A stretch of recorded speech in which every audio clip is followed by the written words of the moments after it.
Good evening, everybody. Thank you all very much for coming, and welcome to another lecture in this year's series of London lectures on the theme of remembering and forgetting, brought to you by the Royal Institute of Philosophy. It's a great pleasure to introduce our speaker of this evening, Matthew Ratcliffe. He has been a professor at the University of Durham, the University of Vienna. He's now a professor at the University of York, and he's one of the most distinguished philosophers working today on the borders of moral psychology, phenomenology, the philosophy of psychiatry. His books include Feelings of Being, Real Hallucinations, and most recently, Grief Worlds. And we were just bemoaning the fact that the little film he made, an animation during the dark days of lockdown on the then highly relevant topic of grief, is now rather difficult to view, but it is available on your website, did you say? I think it's on the Grief Project website. On the Grief Project website. So check that out too. Matthew, over to you. Yeah, well, thanks very much, Edward. Thanks, and thank you for inviting me, and thank you all for coming this evening. So the topic I want to talk about is what it is to feel haunted in a specifically emotional way. And this relates to the theme of remembering and forgetting, because it sort of hovers uncomfortably and ambiguously between the two. And it's part of a broader interest in neglected forms of emotional experience that I've had for some years. And what I'm going to present today is hopefully central to a larger project, which will lead to a book tentatively entitled, surprise, surprise, Feeling Haunted, with the cumbersome subtitle, A Phenomenological Study of the Emotional Self. And I came to this theme of feeling haunted through a project on grief, where I noticed that people who had suffered bereavements often talked about feeling haunted, haunted by different things and haunted in different ways. But then I started to notice, as soon as you look out for talk of feeling haunted, you spot it all over the place. It doesn't relate to a specific situation. It's not limited to psychiatric contexts. It's not limited to trauma. You find people referring to feeling haunted on train journeys. I tend to earwig a little bit during my commute between Newcastle and York, because it can always be philosophically informative. But you find talk of being haunted in newspapers, in films, in everyday conversation, in contemporary and historical literature.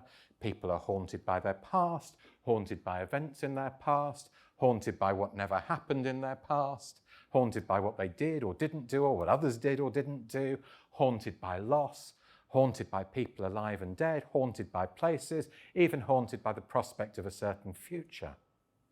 So in fact, when you look for it, you find this everywhere. And yet, at the same time, if you turn to philosophy of emotion and emotion theory more generally, it's striking that this isn't discussed at all.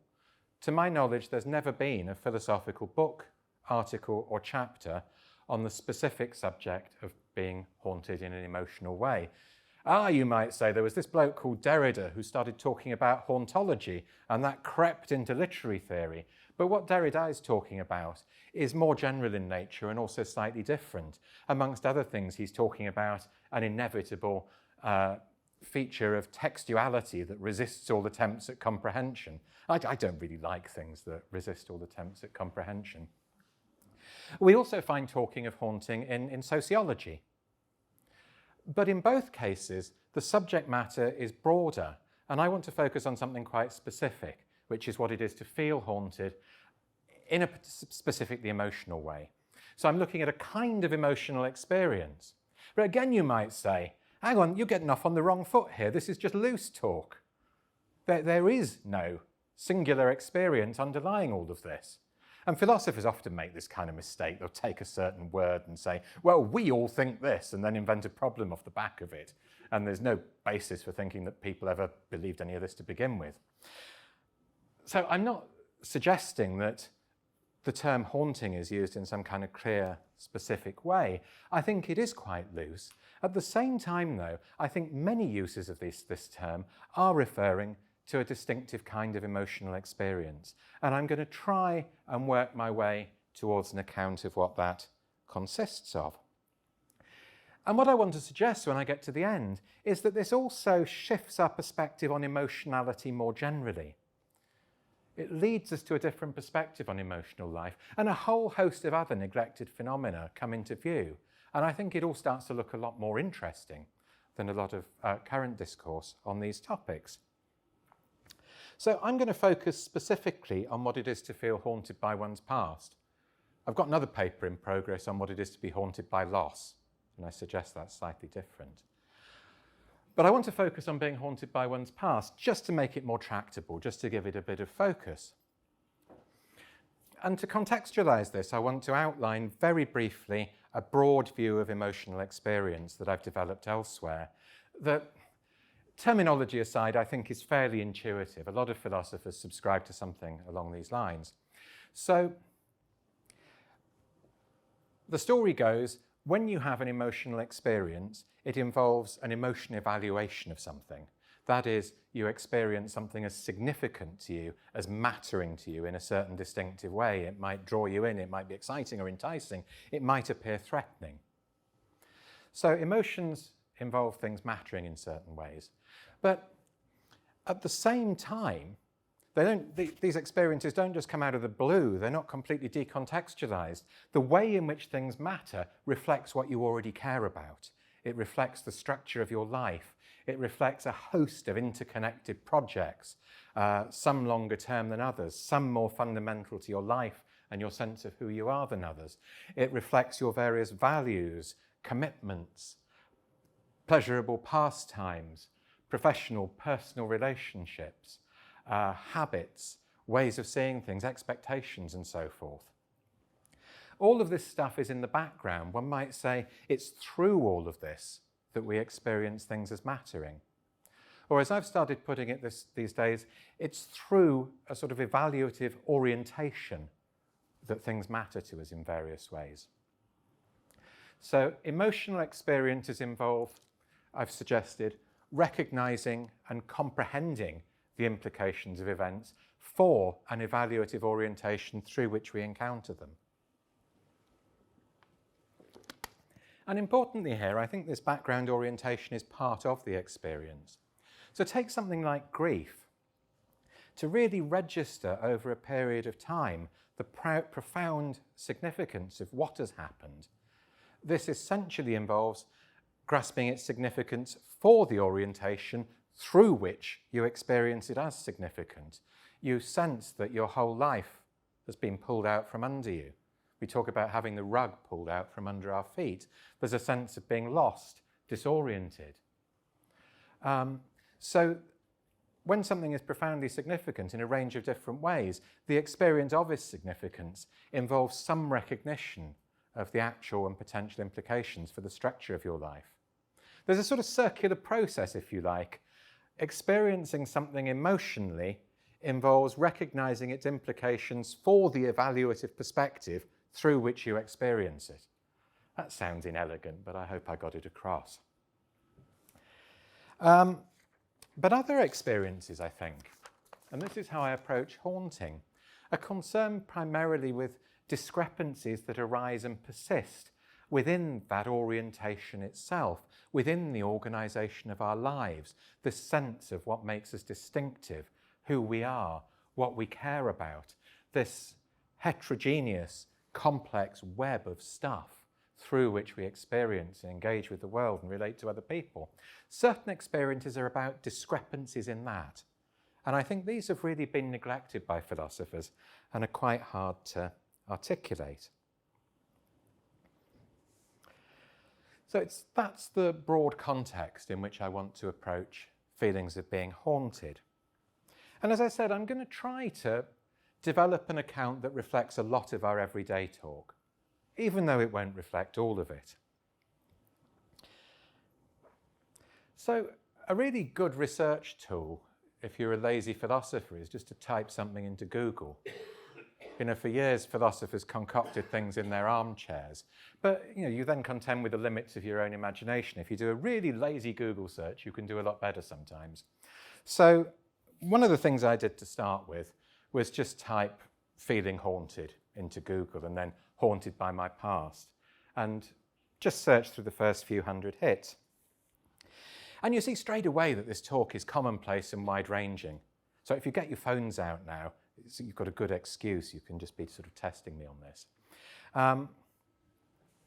But it's commonplace and wide-ranging, and it's not limited to talk of exceptionally traumatic events. We do find talk of haunting in the context of trauma, and there's a lot of this in psychotherapy and psychoanalysis. Come back to that later. But it's so much more widespread. Newspaper articles are full of headlines. X is haunted by this. Y is haunted by that. Autobiographies, novels, poems, films, television series, religious context, everyday chat, and so on. And if you try and identify themes, this is the kind of stuff that you dig up. So being unable to get away from something that happened, not being able to move beyond it, revisiting distressing times and events, either through physical reminders or just through acts of recollection. Experiencing a place as harbouring, even containing, imbued with painful memories. There's a lot of emphasis you find on regret, guilt, rumination, along with fixation on counterfactual scenarios. What if I'd done that? If only I hadn't done it. Struggling to make sense of something or to accept it, whatever acceptance might amount to. Being pulled or dragged back to something. And then the persistence or repeated resurfacing of certain past emotions and their objects. So these are the kinds of themes that we find. But if you look at talk of feeling emotionally haunted, none of these seem to be necessary. We don't find them in every instance. And certainly none of them seem to be sufficient.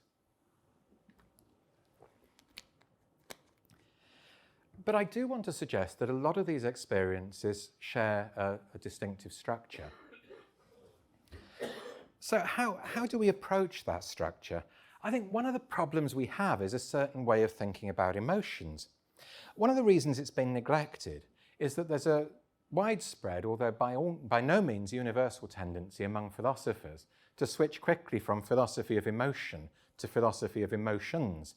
And very soon we're into these inventories of different emotions that can be slotted reliably into different categories, and we start asking how many categories there are, and whether there are basic emotions and other kinds of emotions, and what the entities belonging to these categories consist of, and whether there are cultural differences, and whether the kinds of emotion we experience change over time.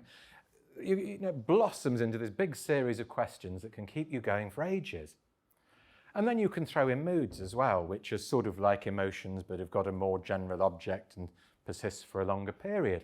But haunting doesn't fit into either category.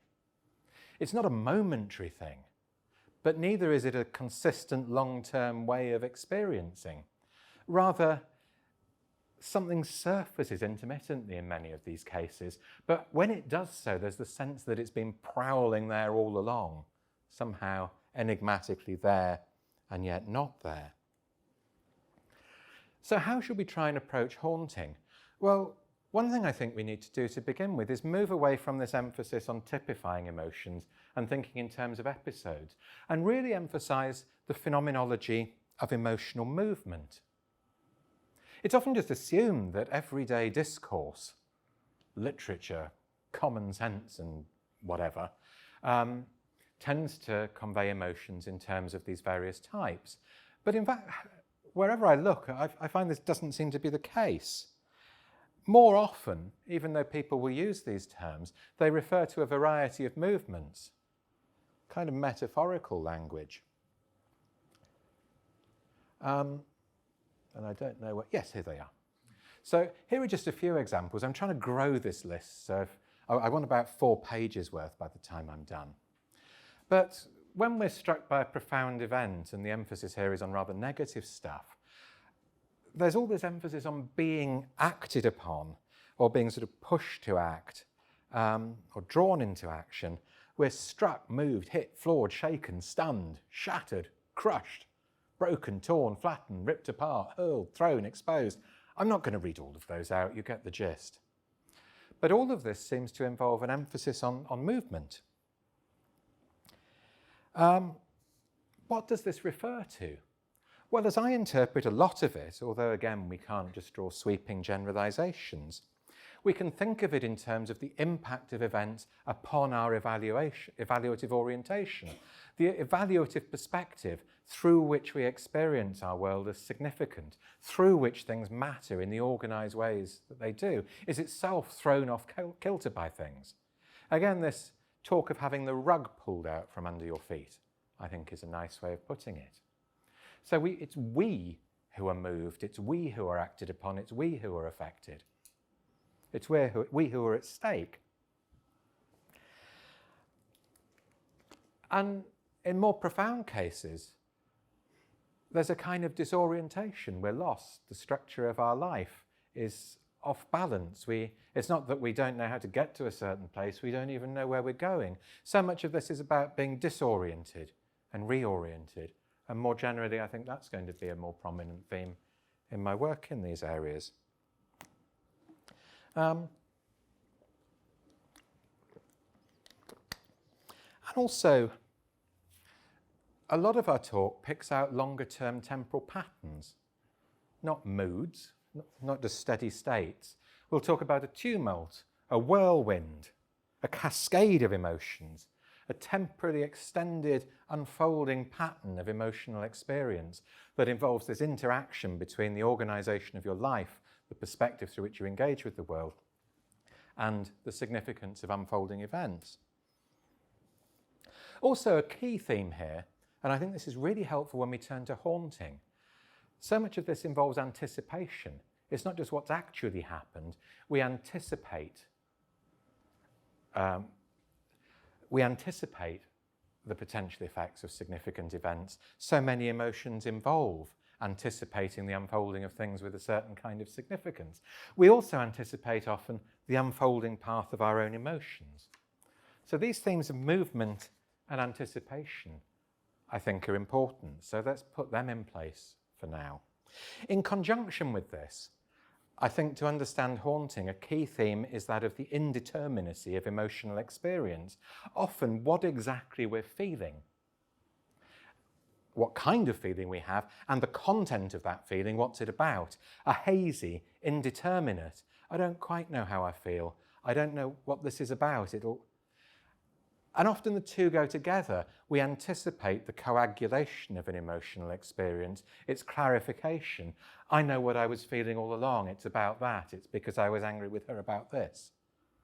So emotional life has this dynamic structure involving the anticipation of unfolding emotional processes, which involves sometimes the increasing determinacy of something. Think of an air of foreboding that becomes clear over time. So these are the kind of themes I'm emphasising in order to approach haunting. And I think we can understand haunting in terms of a kind of emotional process involving anticipation and indeterminacy. Also, I think this has an essentially bodily pre-reflective phenomenology. I've written about the bodily nature of felt anticipation at length, so I won't go into that here, but I'm happy to talk about it in the questions. And, as this isn't a suspenseful film, this is one of these philosophy talks where you give away the plot straight away. This is what I think's going on. I'm going to suggest to you that when we feel haunted by our past, it's a matter of experiencing certain significant possibilities as emanating from our past rather than the current situation. So if one of you starts shaking your head and sort of laughing in a derisory way now, the significance of that is embodied in my current situation. What matters to me is something that's happening now, and the possibilities for me associated with that. But things in our past can also be significant, and significant possibilities for us can emanate from our past. So what I think is going on in a lot of these cases is that something we experience as past possesses a kind of indeterminate significance. It's indeterminate because the way in which past events are organised and the way in which they matter remains at stake. It's not fully determinate, it's not fixed. This happened, but the meaning of it in the context of one's life remains unclear. how it mattered, how what they did, how what you did, how what never happened matters, how all these events fit together in a significant whole. That's still at stake. It's indeterminate. And how is it significant? Well, we sense the potential of this indeterminacy to coagulate in a certain way, to take on a certain form, where that form itself has implications for us. More specifically, it has the potential to undermine us. Our past is unsettled. Potentially it doesn't gel with who we are now, with the structure of our lives. If we were to integrate that past into our life, we would have to change, just as certain unfolding events in the present may force us to change. So let me try and make this a bit clearer. I just want to work through the idea a bit more in the remainder of this talk. So it's still something I'm trying to find my way through myself. So look, on one interpretation, you can say something in your past haunts you. It's in the past, but it somehow intrudes upon the present. It pops out of the past and hangs around where it shouldn't.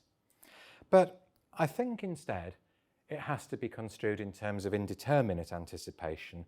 And really, this is the only way I can think of accommodating the way in which haunting involves being aware of something, aware of the significance of it, and at the same time not aware of it.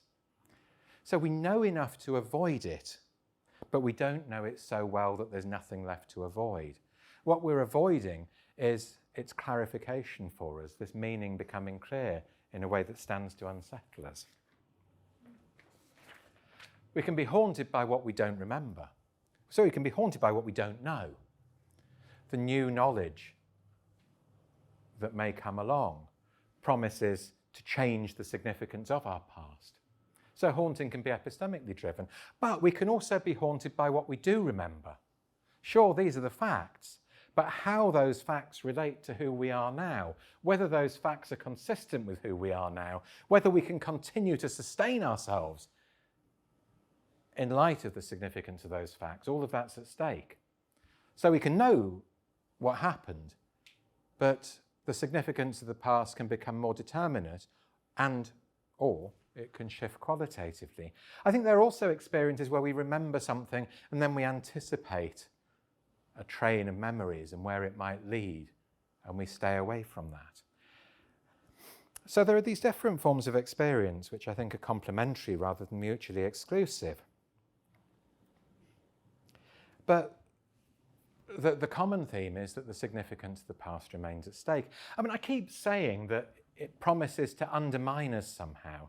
How could it do that? Well, there's a lot to be said here about the different ways in which the significance of the past can be in tension with who we are now, can compromise who we are now, can disrupt our path to the future. And we express them in terms of questions like these, and sadly these were off the top of my own head rather than through an internet search, so they're probably crap. How can I build on all of this when I see now that it's all a failure? That's a real philosopher's one, that is. How can I remain committed to these projects and think of myself in this way when I did that? It was me that did that. How can I trust other people after what happened? How's that compatible with living in a world of trust? How can I love them? How can I continue to love them when they did that to me and I know the significance of that for my relationship? How can I go on like this when it's all based on a lie?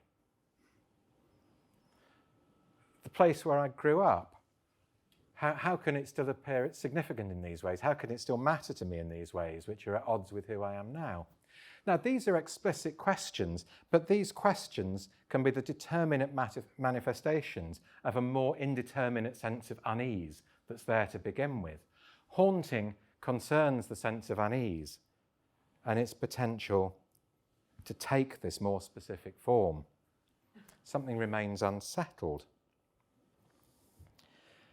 And I think this becomes more plausible when we reflect on emotional life more generally, and again step away from thinking about episodes and categories and recognise these more general emotional phenomena, and indeed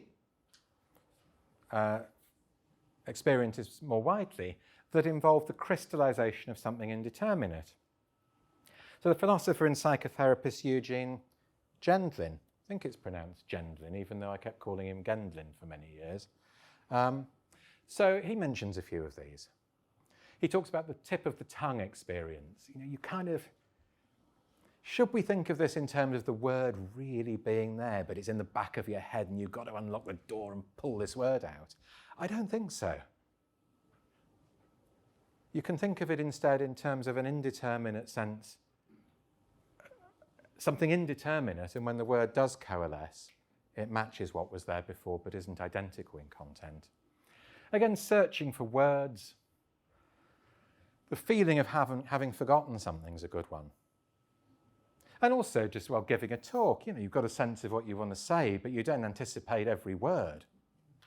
And if another word were to come out of my mouth instead of whatever the next word's going to be, it could be equally consistent with what came before. The experience coalesces in line with anticipation, but wasn't fully anticipated in advance.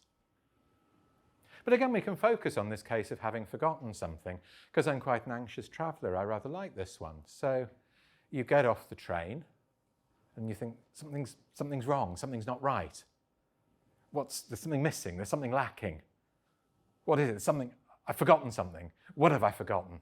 Oh shit, my bag's on the train. So it coalesces gradually. The emotional experience becomes more specific in form as the significance of what has happened is clarified, and also the object of the experience becomes clearer. My bag is on the train. And there are many experiences that take this form. Now, Gendlin offers a broader account of what he calls the felt sense, which he says consists in something vague and murky that feels meaningful but not known. And he says that we can conceptualize and articulate this feeling through a process that he calls focusing. Again, we could think of this as taking a feeling that lacks a name, fishing it out of the depths, making it explicit and giving it a name. But I think that's a misleading way of thinking about it. This felt sense, which can concern all sorts of things, individuals, relationships, possessions, places, times, achievements, involves something that is initially indeterminate and then takes on a more determinate form. You can call it the feeling that P. What I understand it now, it's the feeling that P. But that doesn't mean that content was there before. It just means that what crystallizes is consistent with the feeling that came before. It could be that the feeling that Q would be equally consistent.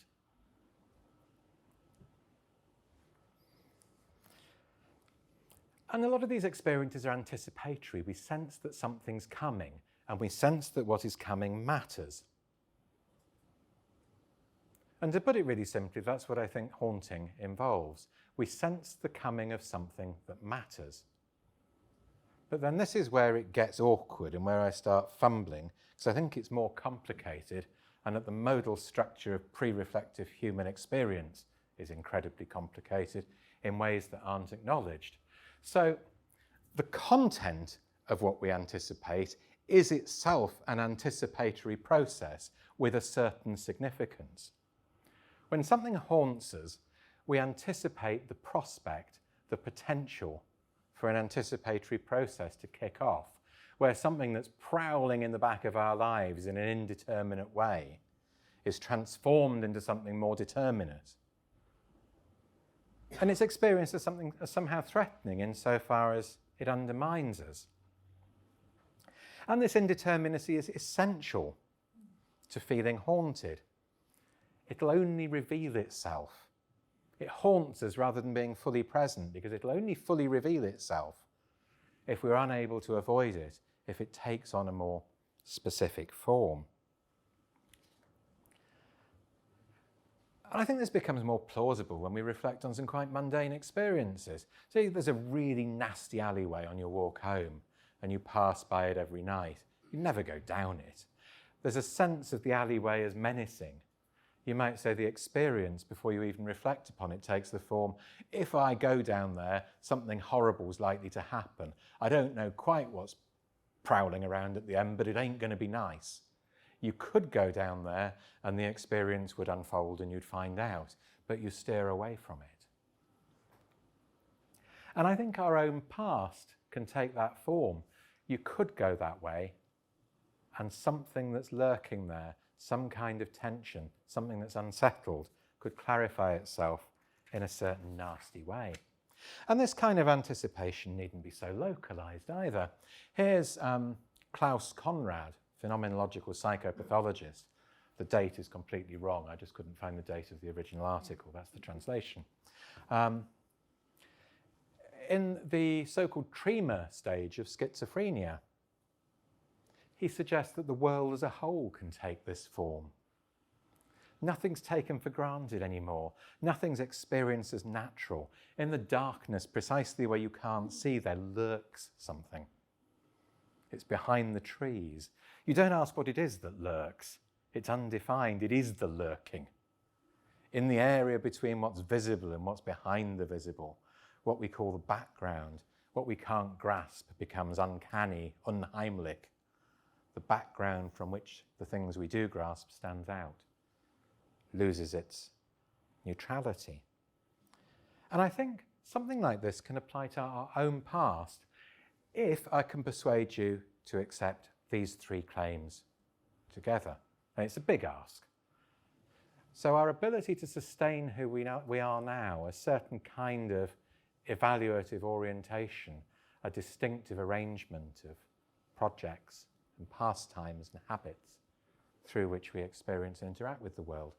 This orientation can depend on the significance of our past, on there being a certain degree of coherence, and the significance of our past remains malleable. Also, just as I experience my surroundings as imbued with significant possibilities, I can experience my past as imbued with these possibilities, and I can anticipate. I think this complements to some extent Freud's famous and not entirely clear essay on the uncanny, the unheimlich, which Freud refers to as a source of fear and dread, involving something that's familiar and yet somehow unfamiliar. The heart of the familiar is defamiliarized. And other themes, he says, include ambivalence, duplication, uncertainty, repetition, disorientation, being lost, and one's past. And of course, something repressed resurfaces, which in his case is specific kinds of childhood anxieties. And I think feeling haunted has a structure a bit like this, but it's much messier. And I'd love to find a clearer way of putting this. So when we're haunted, both our present and our past are ambiguated, and indeed our future as well. Our current orientation is undermined. The way in which things matter to us, the way in which we orientate ourselves towards the future. And with this, the contingency, the precarity of our anticipated course through life is revealed. What was once taken for granted may now be ambiguated. It's unsettled. There's now a different system of possibilities running alongside it. And this is experienced as emanating from our past. Past isn't just past, if you like. It's not just pushed away. The past can remain alive insofar as its significance. The significance of our past, if you like, can continue to disrupt us in the present. So you've got a kind of messy thing going on here where tensions between familiarity and unfamiliarity encompass past, present, and future. Something unfamiliar and menacing promises to coagulate out of something so familiar to us that it's inseparable from who we take to be, ourselves to be. And of course, there's a close connection in Freud's essay with ghosts and haunting. For example, in German, a haunted house can be ein unheimliches Haus, uncanny house. Not a fairground Spukhaus, that's different. So, and as Freud says, such experiences involve an interplay between the familiar and the unfamiliar. Also, if there are any Freud aficionados here, something I won't go into as well is the concept in Freud of Nachträglichkeit. There's an awful lot to be said here, again, if anyone wants to bring that up in the questions. Now, I've kept emphasising how experiences of haunting involve our own coherence, who we are is at stake, because there's this process of reconciling who we are now with our past. But that's not to say it's something that goes on in our heads. This also needs to be understood as something that relates to our experience of the surrounding world.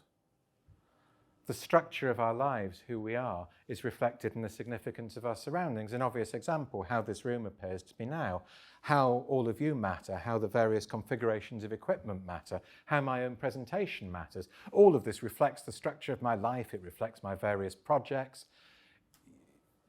You might say the way the room appears is a manifestation of my various cares and concerns. And there are various sources we can look at that really bring home how the significance of things, including the conflicted significance, can be integral to entities in the surrounding world. I tried to get myself in the mood for this earlier by going around Camden Town, where I used to prowl as a teenager, and I thought I'd be able to get some haunting going on by looking at places that I used to frequent when I was up to no good, and them radiating the significance they had back then, which jars with my life as it is now, but nothing's the same. It was just all sorts of touristy stuff, and all the smelly old goth stuff's completely gone. It's more haunted by the lack of haunting stuff. Nevertheless, there are so many contexts where, if you like, objects can embody this conflicted significance. There's a wonderful book by Margaret Gibson called Objects of the Dead, where she talks about the continuing and changing significance of the possessions of those who've died and the way in which these are integrated into our lives or kept out of our lives. Just an obvious example, one might look on the floor and say that those are still his shoes sitting there, waiting to be worn. How's that even possible when he's dead? So the whole structure of a life can continue to be imbued in a world. And this can happen in conflicted ways. We see a lot of this in grief, but in many other contexts. And partly for that reason, there's a convergence in many cases between haunted pasts and haunted places. And I think maybe that makes the phenomenon more tractable in many instances. So I'll just give you some brief examples. Here's an obvious one. If you like horror novels and films, it's an obvious one anyway. So Stephen King's book, It. A group of adults are summoned back to the town where they grew up. To begin with, they embark on various reminiscences, but there's this sense of unease. There's a significance in that place. There are memories that matter in certain ways that are going to come to light, and they eventually crystallise in the form of Pennywise the clown. And when that happens, their lives as they were are undermined. They cannot go on in that way. They have to confront the clown. Then you get the rest of the novel. Or, if you prefer Jane Austen, I'm not really a literary critic, so just whisper afterwards if I'm talking complete rubbish here. I haven't read it for a few years either. I need to go and have another look. But if you look at Jane Eyre, in that book, there's an inchoate sense of unease embodied in a house that coalesces into this revelation. And once this revelation has taken shape, once it's been rendered determinate, Jane can't go on as who she is in the way that she was. She can't continue with a marriage. She can't continue with this future, with the life as envisaged. So the prospect of a marriage to Rochester finally looms, and all's well apart from a few things that go bump in the night. And these things then take the form of Rochester's wife stashed away in the attic. And then things can't go on as before. And this is embodied, this inability to go on, is embodied in the burning of the house and the mutilation of Rochester. And you can think of this as an analogue of a past that comes alive. And this interpretation is rendered all the more plausible by an earlier part of the novel where Jane is terrified, locked in this haunted room. And she panics.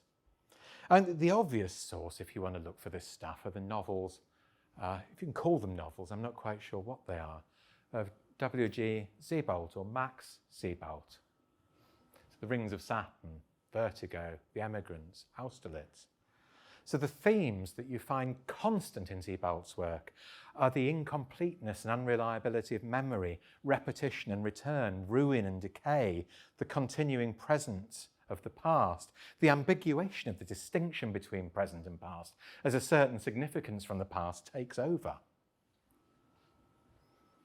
and how we experience our past in an indeterminate, fluid way. These are also integral to the styles of his prose. There's this strange, drifting, almost sleep-like association between the significance of things, past and present. This indeterminate past is ever present, entwined with how things are, embodied in places, embodied in our lives.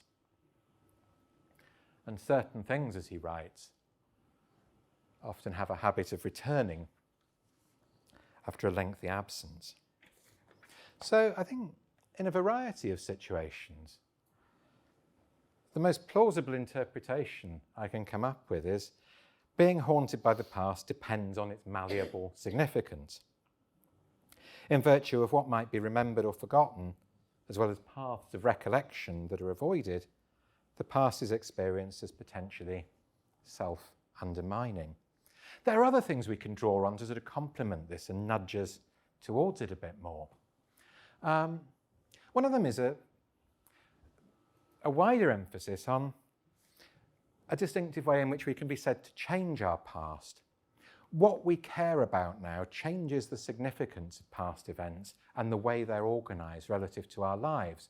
So if I just give up academic philosophy now and I buy the vacant lot next to the Surf Cafe in Tynemouth and I finally set up Ratcliffe's Books, Records and Fine Wine, a sort of slightly worse version of Black Books if you ever watched that, I can look back at my various academic failings. They don't matter anymore. They're rendered inconsequential relative to this new life. Their significance is transformed. And Jean-Paul Sartre, in Being and Nothingness, puts this very strongly. He and also Simone de Beauvoir talk about a way in which we choose our past. Through the projects that we commit to, the projects that we affirm through our activities, we give our past a certain significance. We transform its significance. Haunting's the other side of this. There are aspects of our past that can undermine this Sartrean ongoing choice of our lives. We can illustrate this actually with the phenomenon of narrative completion, although what I'm talking about isn't specifically narrative, it's much more general. So all that has happened in a novel or a film or a television series can remain indeterminate, at stake, contingent on the ending. A bad ending can ripple back like a tidal bore, I'm thinking of Julian Barnes's novel here, to transform all that came before. So a sort of cheesy popular culture example would be Game of Thrones, all the fans who watched this bloodfest avidly till the end. For some of them, there was utter uproar at this ending. It was intolerable. They couldn't bear it. You can't just shave off the last episode and love the rest. It's been tarnished. She went mad and burnt down King's Landing and slaughtered anyone on the back of a dragon. She wouldn't do that. It doesn't make sense. The whole narrative, the whole meaning, the whole past has been compromised by this. So you can see how something can be indeterminate, something can depend on what happens subsequently, just as the structure of our lives can shape and reshape our past as our commitments change. But we can do it the other way round as well. And imagine a sort of Shawshank Redemption type story, except you only get to the final bit. This person valiantly comes up with a prison escape plan. They wade through some tunnel of sewage, they get out, and then they live happily ever after somewhere, blissful on a beach, mending boats, something like that. In one scenario, you then watch the beginning, and you find that, well, you know, they were wrongly accused, they were locked up in prison, they went through all sorts of horrible stuff, and you think, yes, that's a lovely ending. But in another case, you find out that they were a hideous, brutal murderer all their life. They tortured some prison guards on the way out, had a good laugh while doing it, and then crawled through the tunnel. So the significance of the ending, the significance of what happens later, can depend on what happened before. While that's at stake, how the ending matters, how things are now, is unsettled. And I think haunting is rather like that. And I'll just round things up now. This doesn't fit alongside familiar inventories of emotions. If we want to start listing the likes of guilt, shame, remorse, regret, loss, bewilderment, and so on, we can't say, oh yeah, and haunting. Granted, haunting can involve all of those. There might also be intrigue, fascination, mystery, novelty. But the significance of haunting experience is highly variable. If only I hadn't done that, it's quite different from how could they have done that to me. So in technical terms, we might say that haunting can't be identified with a distinctive evaluative property or formal object, like fear is associated with threat, guilt with wrongdoing, grief with loss. So it's not going to line up in terms of its so-called axiological properties. But if we just start looking at everyday discourse and reflecting on the complexities of emotional experience a bit more, its dynamism, the unfolding of possibilities, the way in which we experience our emotions as sometimes the unfolding of a certain pattern. When we do that, we see how haunting fits into a larger conception. And I think what this conception needs to acknowledge is how emotional experience doesn't just involve a certain way of evaluating things, taking them to matter. It also involves a sense of tension within the orientation through which things matter. And I think, in fact, this is quite ubiquitous in our emotional lives. It's not unusual. And I'm also working on the view that certain forms of emotional experience are concerned primarily with these tensions. It's more about a kind of unease with how we ourselves are organised. And much of emotional experience involves the anticipated resolution of indeterminacy. And once we start thinking like that, we start to spot a range of other phenomena. And I'm not going to talk about these, I don't have time, but other phenomena I'm thinking of in conjunction with this are associated with talk of things sinking in, sometimes dawning. Doesn't mean the same thing. Something can sink in and then dawn on us, or dawn on us and then sink in. Also, I've been working on the experience of something that haunts us crystallizing, where the past seems to come alive and get us. Associated experiences of feeling unable to continue as who we are. And more generally, I think we need to look carefully at what, for want of a better term, I'm currently calling emotional self-dissonance, a whole range of experiences that involve a sense of tension, incongruity, or discord in the structure of our lives through which things matter to us and through which we engage with the world. So I'll stop there and look forward to hearing your thoughts on some of this. Thank you.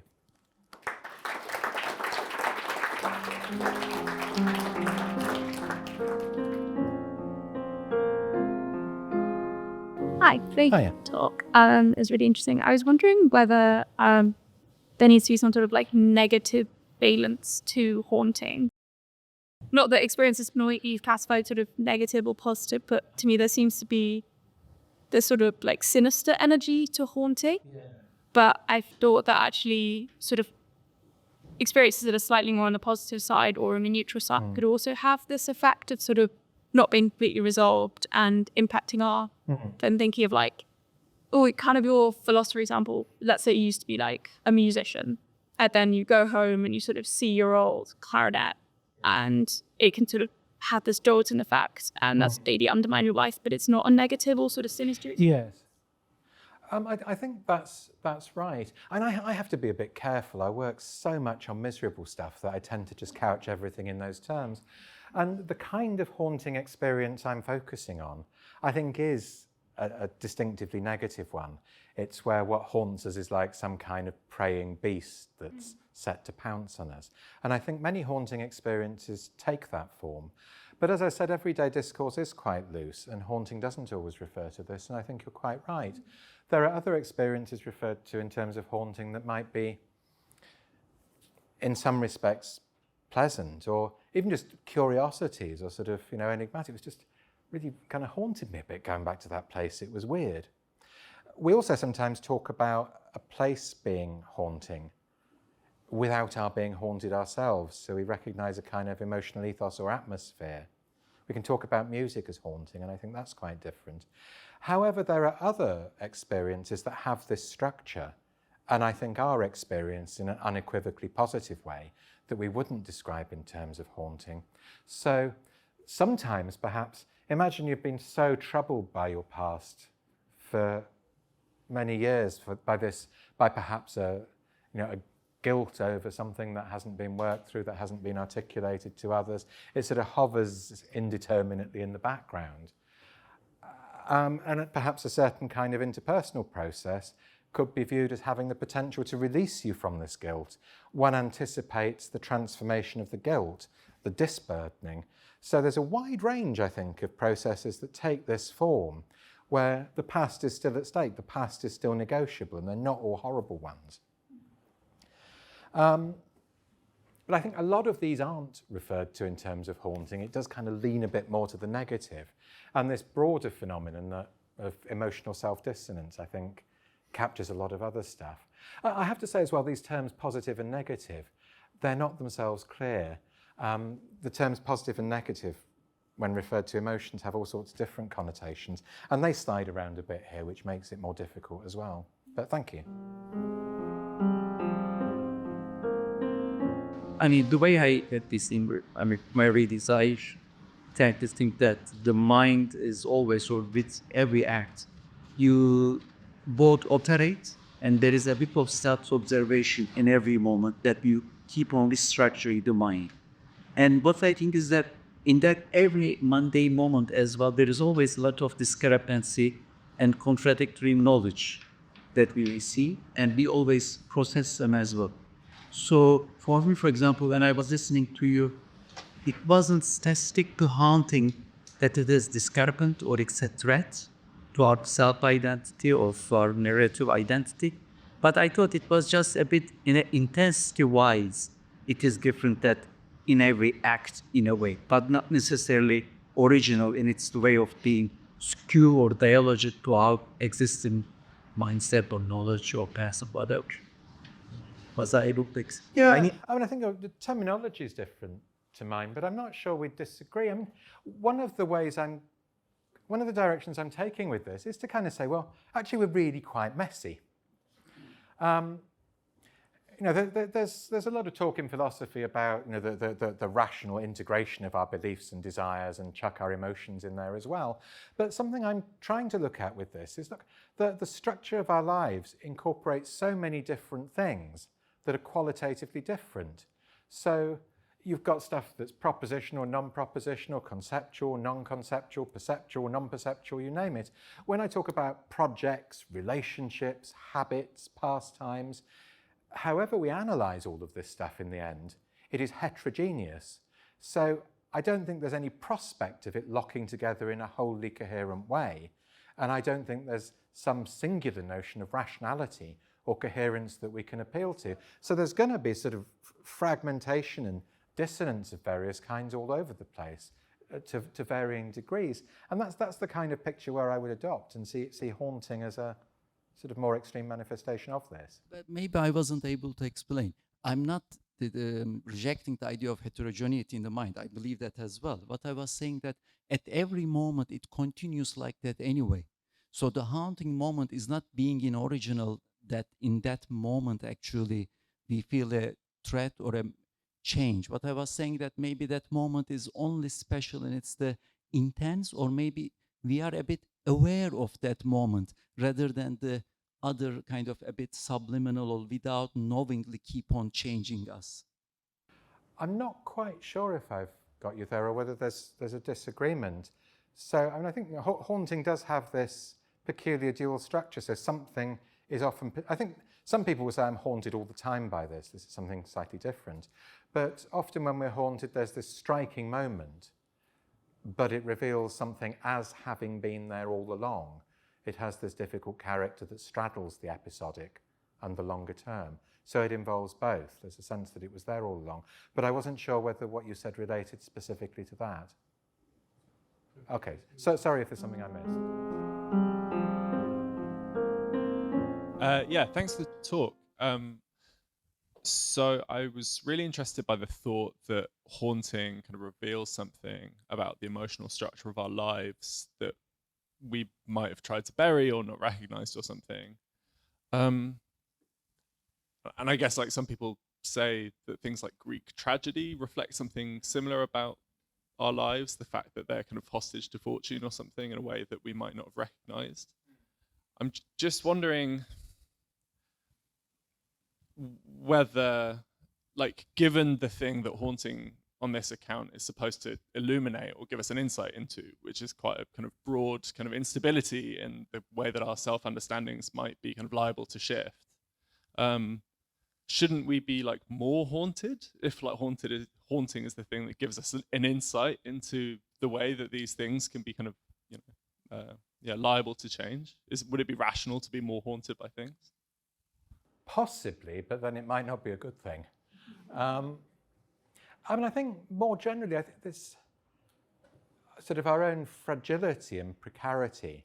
I wouldn't couch all of this in terms of haunting. So the point I was making about the structure of emotion towards the beginning, and I'm not sure, I think I made a bit of a mouthful of that and could have got it across more easily.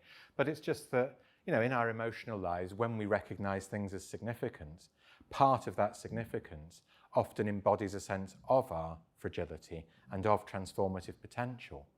And often we're not sufficiently aware of just the sheer contingency and fragility of what might be central to what we are. And actually this is something I focused on in a separate paper on being haunted by loss. And something that really comes across there is the sense of our path as contingent and fragile. But being haunted by our past is more specific.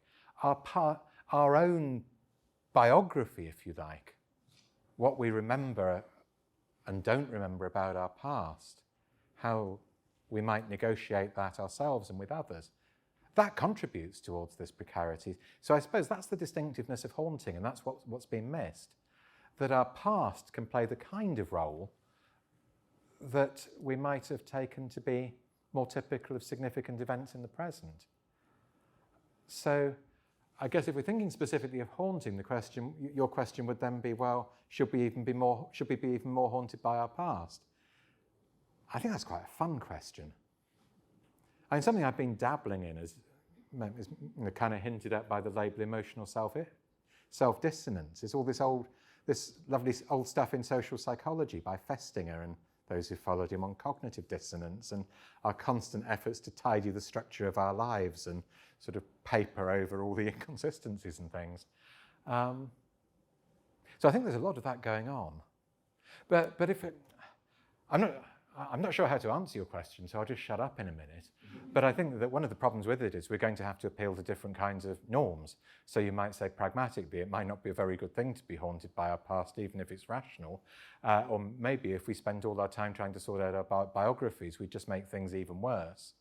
I think this would probably send me drifting in the area of psychotherapy, I think, in researching that kind of issue.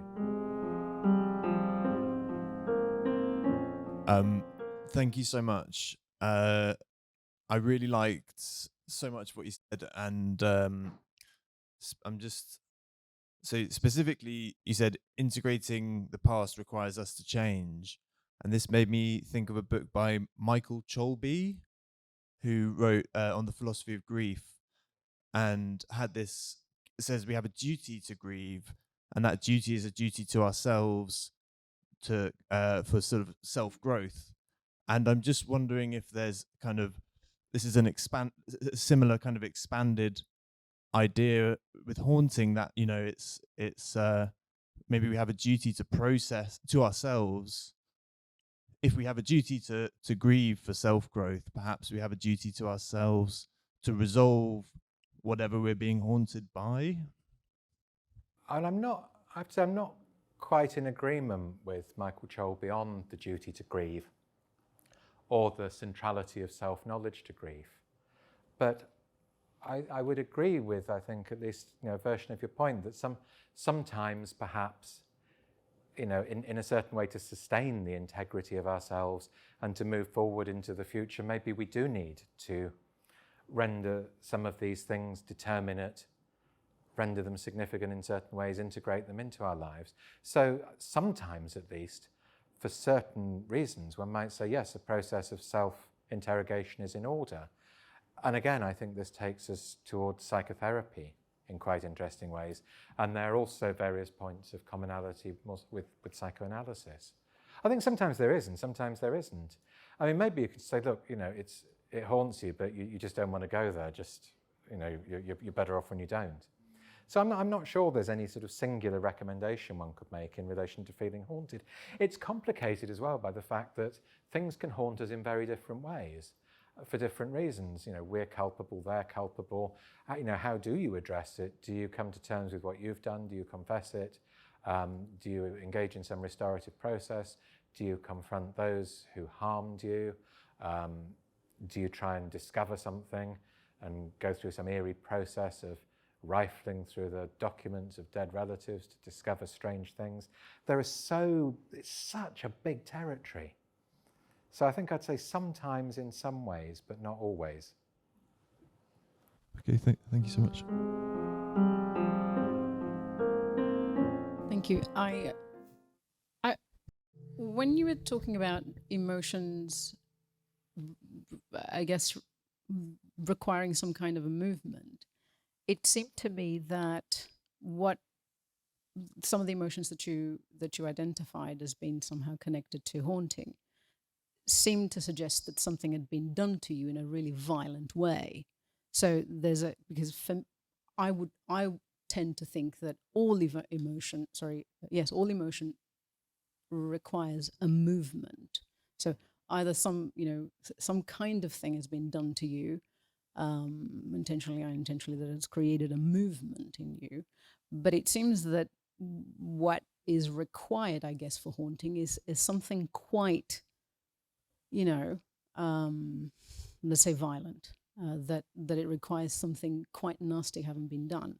Now, connected to this idea, if that's the case, if it's kind of like the violence of the thing, and it might be connected to grief, which is something that I'm particularly interested in at the moment, then is haunting the feeling that you are somehow unable to go back to a place where you can address, let's call it shift perspective, so that you can somehow incorporate the past, so that it no longer becomes or is less indeterminate since you've brought it into you, I guess. So I'm wondering if that violence, let's say, is connected to then finding yourself unable to in some way go back. It's like you've been thrust into the future almost.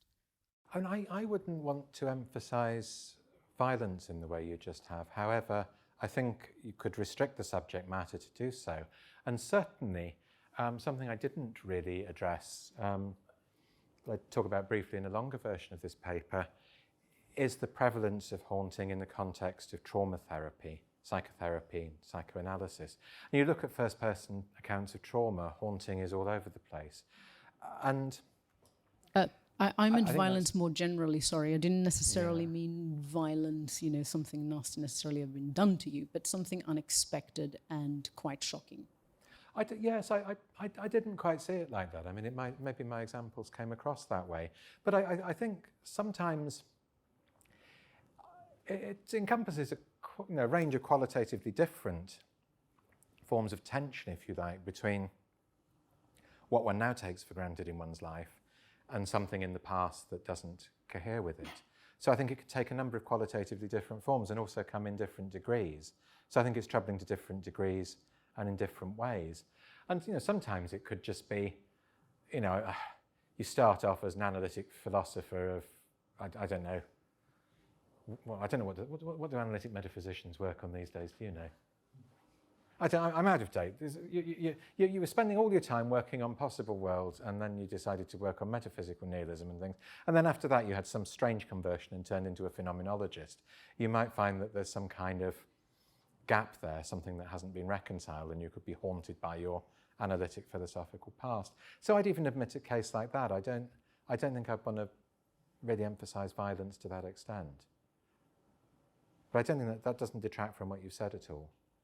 I'm not sure, but I guess the question is, what is the nature of haunting, right? What does it what does it feel like? And can we compare being haunted by one not having taken some kind of a decision versus having committed something that you can't really bring yourself to? Yeah. So I think one has to be a bit of a pluralist here, while at the same time pushing a certain kind of unity. So if we think of various sort of emotion types that are listed in the various literatures, you can say, well, haunting can involve a range of these different things. It can have all sorts of different emotional qualities. So what I'm trying to say is that despite all these qualitative differences, you can have this structural similarity, which is essentially dynamic, whereby something is indeterminate or malleable, and you anticipate it's becoming determinate in a way that will disrupt. So, I mean, it's quite abstract in that regard, but that's my own attempt, if you like, to distill some kind of common structure from this. But I think we can start looking at the structure of emotional life in ways that don't depend on sort of distinguish emotions. Does it feel like fear? Does it feel like this? Does it feel like that? We can look at these dynamic processes as well. So, I mean, something I should maybe clarify is when I'm saying we should look beyond established lists, I'm not saying we should burn that literature. I'm not challenging that. I'm just saying it's kind of incomplete and it's a certain perspective that needs to be complemented. So I think, yeah, we can fill it in and we can differentiate. I was really interested in your perspective on the relationship between like sensing and experiencing the emotion of hauntedness. So I think you mentioned like rumination as a type of hauntedness. And to me, rumination is something that maybe others experience that we are experiencing. And in that same sense, like, is it possible to be like subconsciously haunted by something? So we don't necessarily sense it, but we're experiencing something that feels like unsettled from the past, but we're not quite actually actively sensing it ourselves. Like in the same way when like you observe that someone seems happy, but they may not themselves be feeling like they're particularly happy, sensing like a particular degree of happiness. So I was just interested to know if there's a relationship between those. I'm probably a bit naughty with the term sense. I tend to use it in phenomenological work when I don't, as a sort of placeholder, because anything more specific that I'll say, people come up with various objections. If you say you feel it, oh, is it really a feeling? What do you mean by feeling? Oh, you perceive it. Oh, is it actually perceptual? Because perceptual content might be much narrower than that. I'll just say we have this sense that, and then hope that people won't get me on it, but you just did. So yes, I mean, I think in the context of haunting, one of the reasons it is elusive is you sort of want to say, well, we are aware of it and we're not aware of it, and it's sort of there and it's not there, and it's sort of past and present. So it just doesn't respect these dichotomies, it straddles them. So when we're talking about sensing something in the context of haunting, I think we have to sort of resign ourselves to this enigmatic aspect. I guess one worry I have, and I find when I talk about this and write about it, I struggle to be clear. Can we be clear about what's going on, or do we have to kind of lapse into this ambiguity and sort of revel in it in a sort of more sort of Derridean style? I hope we don't. But so I'm not sure whether that answers your question, though.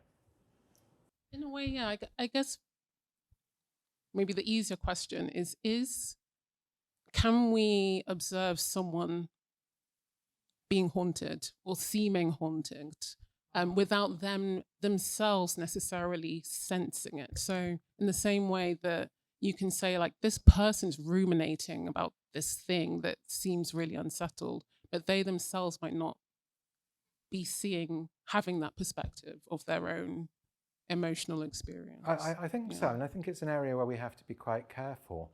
And sort of more generally, the term sort of lived experience is becoming increasingly prominent and quite politicized, and there are often claims to the effect that, I have authority over my own lived experience, so you can't project your interpretation upon me. So we need to be quite cautious, but I think yes, and this is really what a lot of therapy is about. So I think, if you think you can see that someone's haunted and they can't see it, it's important to conduct oneself with a bit of humility. And you can say, you can really be quite nasty to someone by saying you're haunted by your past and you don't even see it and so on. Actually, it'd be quite interesting to look at how haunting's used as an insult. But yes, I think I think often the clarification of whether and how someone's haunted can be a kind of collaborative process. But yeah, thank you. I think that's an important issue. And I've got a really quick one actually. I was just gonna see what your thoughts are on nostalgia. I don't know if it's still working. Whether you think it's a positive version of haunting. It's really quick. And can I just hide behind the lectern? And I don't know what to do with nostalgia. I had an account and I've forgotten. What do you think? Oh, you put me on the spot. That was just unkind. Sorry. I'd say it's more a positive version. I was thinking of what the first question, because I often go to the place that I grew up and think it almost affirms where I am now, and it kind of gives me a positive sense of I'm where I'm meant to be, rather than a negative sense of comparing, what could have been or something like that. So, yeah, I'd say it's a bit more positive, but there's almost like a similar way it kind of disorients you in the world. Yes, I mean, I think there are nostalgia is one of these emotion terms where we have a label for it, but it just doesn't seem to fit very well. And I think perhaps it fits better with the kind of broad approach that I'm trying to work towards here. I do think nostalgia is distinct from haunting, as I've described it. And I think sometimes when we use this term, the experience takes just the form you've described. But there are also kind of painful and troubling forms of nostalgia, where someone's kind of stuck. And nostalgia is sometimes thought of, I want to be there. I have nostalgia for a place. And often I think it has a kind of incoherent temporal structure. I want to be me back then, but that transportation doesn't make sense because I want the world to have a significance that it had for me back then, but somehow to be me at the same time. And there's a certain confusion to it. So it can involve this kind of dissonance. And I think it can involve haunting as well. I mean, sort of, nostalgia for a place can involve a sense of one's current life as being undermined. If I've been telling everyone for years I did the right thing moving from there. And, everything I've done since, I felt more at home in the world. And then you go back there and these memories start coming back and you think, actually, this was really nice. I was really happy here. That rationalization, that biography doesn't make sense. And you might say, I don't really want to go any further. If I do, this could really take hold, this realization of the significance of it as it was, and the fact that I've somehow misconstrued it. So we can sense this shift in the meanings of our past as we engage with this place, and we can sense our present becoming perilous in the face of that shift. So I think they can kind of go together. But I'm not sure what to do with nostalgia. I wonder whether it might be a lot of different things, or whether there's something singular there. Thank you. Hello. So, on the note of nostalgia, I'm curious if you've thought of haunting from a spectrum of comfortable to uncomfortable, as opposed to from negative to positive, where nostalgia could be an uncomfortable haunting, but could be a comfortable one for someone. Yeah. Yes, I think that's a good point. I mean, actually, what you said is much more conducive to the kind of approach that I'm wanting to take than talk of positive or negative. As if an emotion has some kind of traffic light. It's either sort of the nasty lights on or the nice light. I think when we start talking about comfort and belonging and homeliness, that's more like it. I guess the way I've gone, which I think may complement what you've just said, is to think of the structure of our own lives, our sense of self, as analogous to our familiarity with a place. So when you're familiar with a place, it doesn't involve knowing everything that's round the corner. I walked from Camden to here earlier, but if you asked me to draw a map from Camden, actually no, it's just a straight line, that's a bad example. But there are plenty of places I know my way around, but not in a deterministic manner. I comport myself with a kind of practical confidence and ease and comfort. The sense that things will unfold in a certain cohesive way, they'll unfold as planned, nothing will be disruptive, nothing will be troubling. And I think in a more complex way, the structure of self-experience is rather like that, but it's intermodal. It crosses between our perceptions, our memories, our anticipation of the future, our imaginings. It straddles the present, the past, and the anticipated future, and is constantly working and weaving between the three of them, desperately trying to sustain some kind of coherence before the threat of fragmentation. So we have a certain familiarity with ourselves, with the structures of our lives, and hauntings and the like are one form of disruption of this familiarity. So I think one could talk about, being comfortable in a place, being comfortable with yourself, and I think that's more conducive than this positive or negative stuff. The relevant experience is much more nuanced than a singular notion of positivity and negativity might suggest. Thank you. And I'm curious, what would be the next avenue in haunting, as in for your work? Because as a psychotherapist, I'm biased and my mind goes, therapy is the avenue next. But as philosophy, where would you go with this? Well, it depends if I get a grant on this that involves working with a therapist. And if I don't, I won't go there. If I do, I will. But I'm trying to link it to a range of other phenomena that are relevant to therapy as well. So I've got a related paper that's just come out on how what haunts us can crystallize, or how the past can come alive or become future-like. So we don't just anticipate the prospect of something coming from the past. What makes this analysis of haunting even more plausible is when you stick it together with a range of other phenomena and it all fits like a jigsaw puzzle. And one of them is the way in which the past can come alive. The change, the disorientation, the dizziness in the face of our past actually starts to happen. And there are various experiences very strange experiences where the world retains a certain significance, we retain a certain sense of self, but at the same time, we feel we can't continue as this self. It's no longer viable, almost as if we're continuing as if we're a ghost ourselves. And also, relevant to psychotherapy, I've done a lot of work on what it is for something to sink in and be experienced as sinking in. And again, this is a good example of the anticipatory structure of emotional experience. You don't just experience something sinking in, you experience it as sinking in. Your current emotional experience has written on it, I'm not adequate to what's happened, there's more to come. I'm part of this process whereby your life is going to become shaken up and restructured. So there are all sorts of these phenomena that are discussed in different ways, and we can link them together and I think develop a cohesive theoretical picture of a kind that will hopefully be relevant to therapy and also be informed by therapy. Thank you. Thanks. Thank you for the talk. It's been very interesting. I just have a quick question on the slide at the bottom, just with the emotional self-dissonance. Is this similar to like the idea of where you can hold two ideas about the same subject and have differing opinions, but in this state you have an emotional state that you previously looked at, and you knew at that one point that how you felt about it, but as you've grown and developed as a person, you feel different, but you can't quite latch onto why you felt the first way, or not, or is it something different?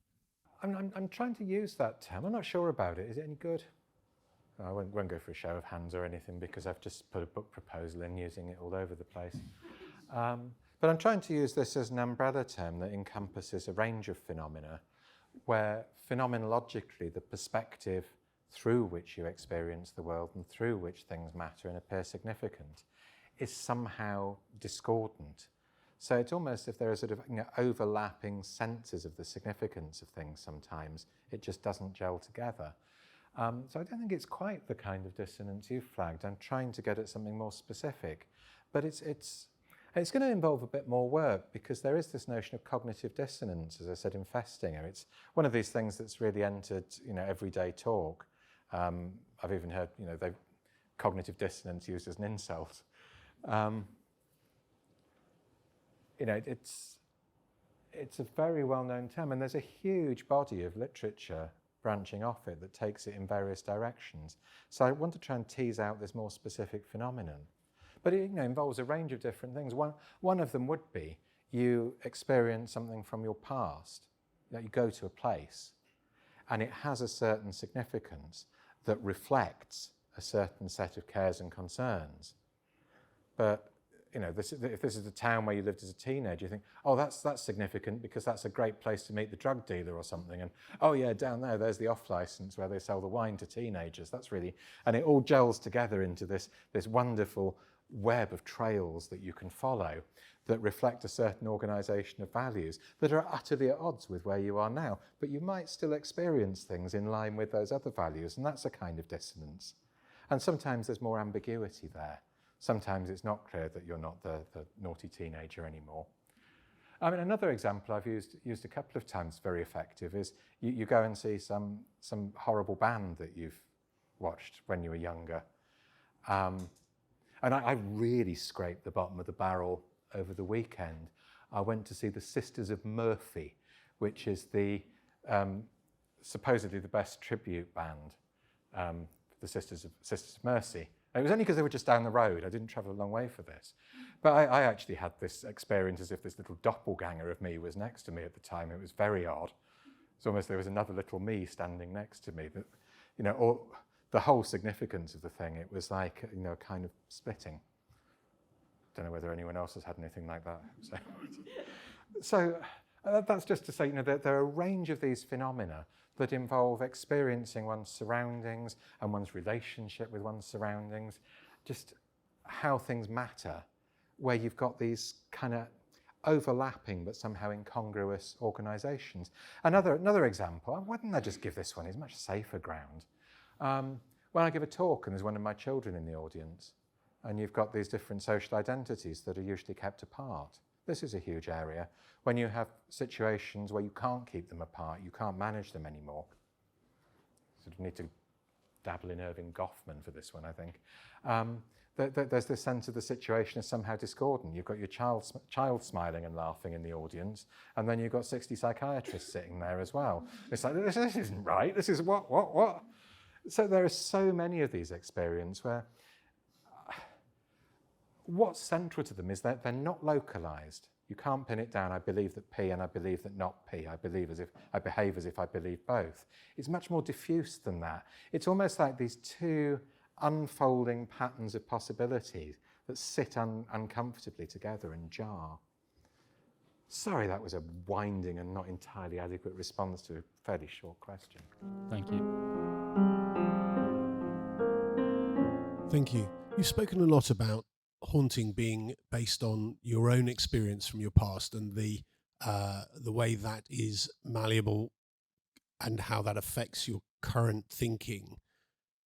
Given the explosion of communications technology in the last 2 generations, can it not be other people's experience as well? And in particular, phenomena that are clear but not experienced. And I'm thinking particularly of global warming or climate change, where individuals won't necessarily have experienced anything significant in terms of climate change, but because of the communication, the widespread communication, maybe I'm thinking as well the last few days of the remembrance of the Holocaust and the different experience that people will have. None of us have experienced that, but it can still really interrupt our thinking and haunt us. Yes, I mean, I really should have mentioned something about the collective and cultural hauntings. So what I did today was just focusing very much at the individual level. And again, it's a kind of abstraction that you sort of have to do just to get a grip on phenomena sometimes, but I'm not comfortable with it.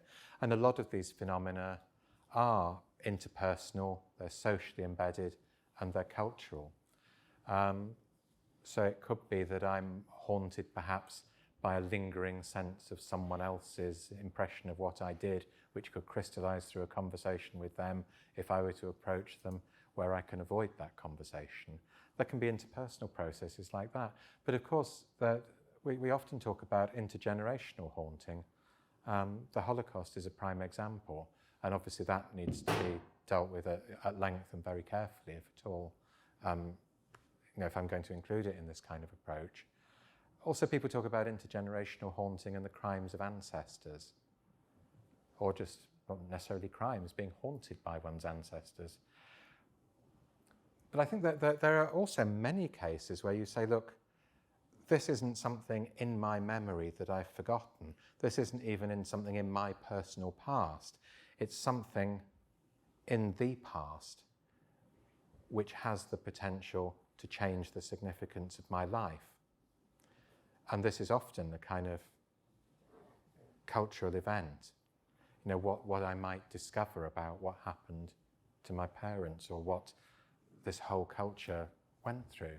But another example would be a context where this talk is sometimes, where people often talk about haunting, is adoption, where some people have written how they're haunted by not knowing something, not knowing their history, not knowing where they came from, and that somehow this indeterminacy, the significance of their life still hinges on that, and they don't know. So I think that there's so much stuff to be said here. But I think this common structure can be applied to collective experiences as well. I don't think all of this is reducible to I am haunted by P.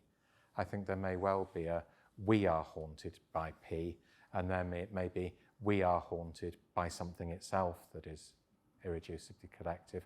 And people are haunted by things in their own biographies as well, but by much wider, much broader cultural upheaval, and by events like natural disasters. I'm haunted by what we all went through, or we're haunted by what we all went through. So yes, it's important to broaden the analysis in those ways. Good point at which to draw things to a close. Thank you very much for your participation, and thank you, Matthew, for a fascinating talk.